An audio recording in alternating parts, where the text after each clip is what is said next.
Okay, finally, it's the last topic in this unit. We're going to talk about scientific notation, typically used to represent really big and really small numbers. So let's get to it. Here are our objectives. Pause the video, read them if you want. But let's get to the work. So why do we use scientific notation? To represent very large and very small numbers. So the mass of a gold atom is, oh, all those zeros, 327 grams. Mass of one electron, look at all those zeros, 91 kilograms. And 1 gram of hydrogen contains that many atoms. So saying those numbers is difficult. Trying to put that number in a calculator is difficult. So let's find an easier way. It's scientific notation.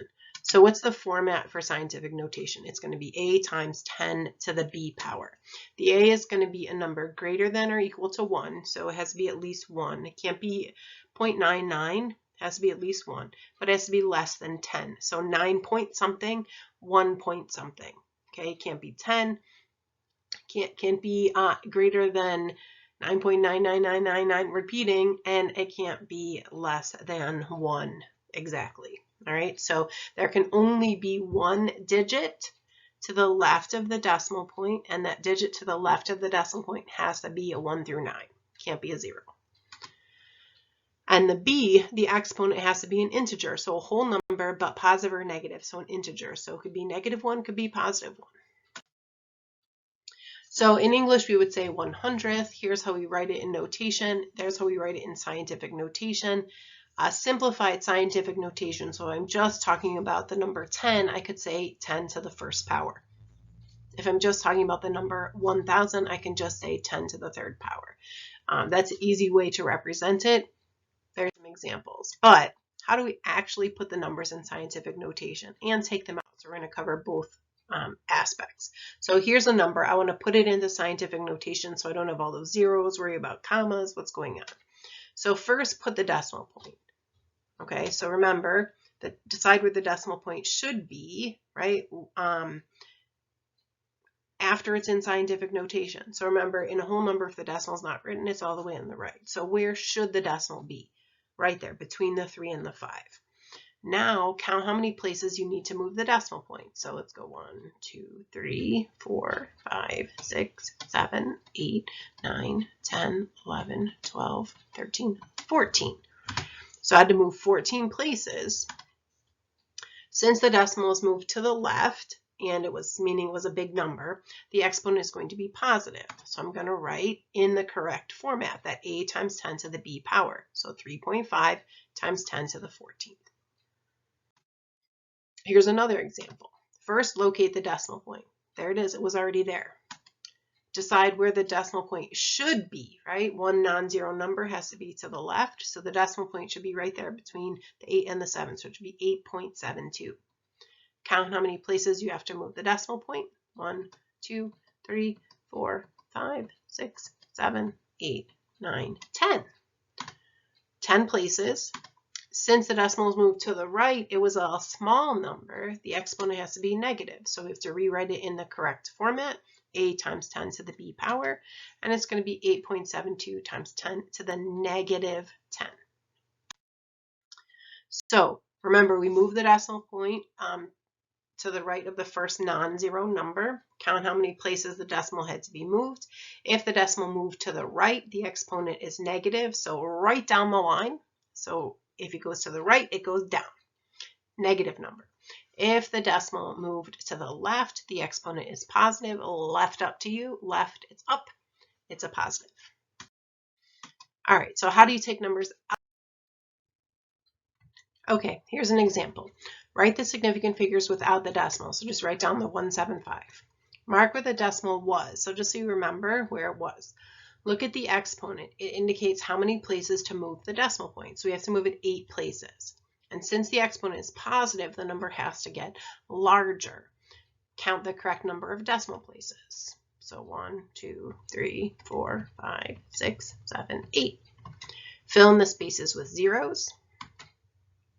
Do not add a decimal point. It would change significant figures. You just add the zeros.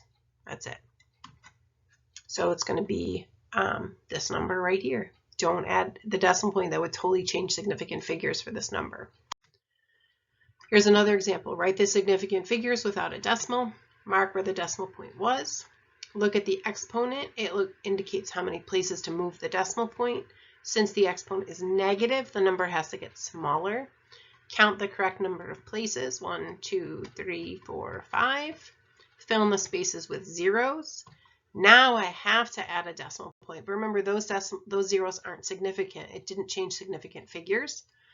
And then add a leading zero just to make it easier to read. That should be your answer. Now when we multiply and divide, multiply the numbers simply.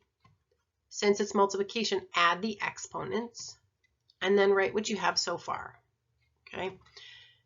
Now we have to move the decimal point and adjust the exponent.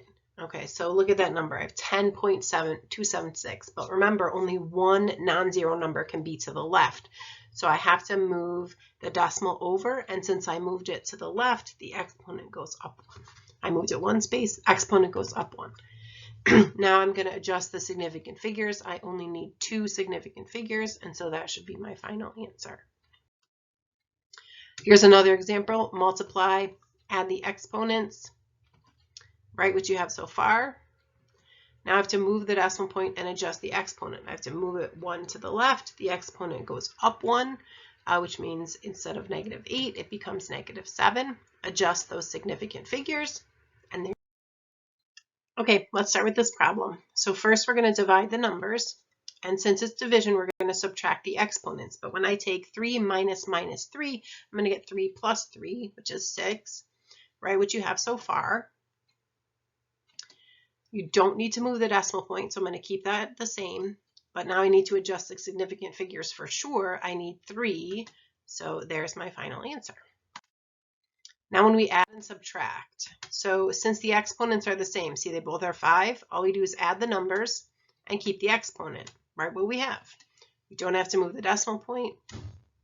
We have to adjust the significant figures. We need 2 after the decimal. Well, we already do, so there's our answer. That one was easy peasy. Now we look at this one. Since the exponents are the same, just subtract, keep the exponent, write what you have so far. It's this. Move the decimal point and adjust the exponent. So this time I move the decimal 1 place to the right. So that means the exponent is going to go down 1. Okay, and adjust significant figures. I need 1 after the decimal, which I already have. So there we go. Now here's an interesting one. So the exponents are not the same. I have to adjust one of the decimal points and exponents. So there was an 8 and a 9. I made them both be 8. Honestly, you can make them both be 9. It doesn't really matter. So I'm going to move the exponent correctly. So you can see I went from a 9 to an 8. So I moved the decimal point 1 over to the right. Okay, I took it down 1. Okay, it went to the right and it went down 1. Now that the exponents are the same, just add the numbers and keep the exponent and write what you have so far. I have to move the decimal point and adjust the exponent. I move the decimal point to the left. It's got to go up 1. So there we go. I have to adjust the significant figures. I can only have 1 after the decimal, remember, based on my original number. And there you go. So for example, if I had to calculate the mass of a mole of electrons, I have to multiply these two numbers. To try to do that without scientific notation, yikes. All right, so let's try it with scientific notation. There's the mass. There's the number of particles. I'm going to multiply those two numbers. So first I'm going to multiply the numbers. Then I'm going to add the exponent since I multiplied. Okay, and now I'm going to combine those, right, what I have so far. Now I do have to adjust the exponent, right? So I have to go to the left 1 space, so the exponent goes up 1. Change significant figures, right? I have 2 in my lowest number, and there you go. That's it. In class, we practiced the blue kit, and that's it. There you have it, scientific notation, how we're going to represent really big and really small numbers to make our calculations so much easier. So hopefully you learned something new today.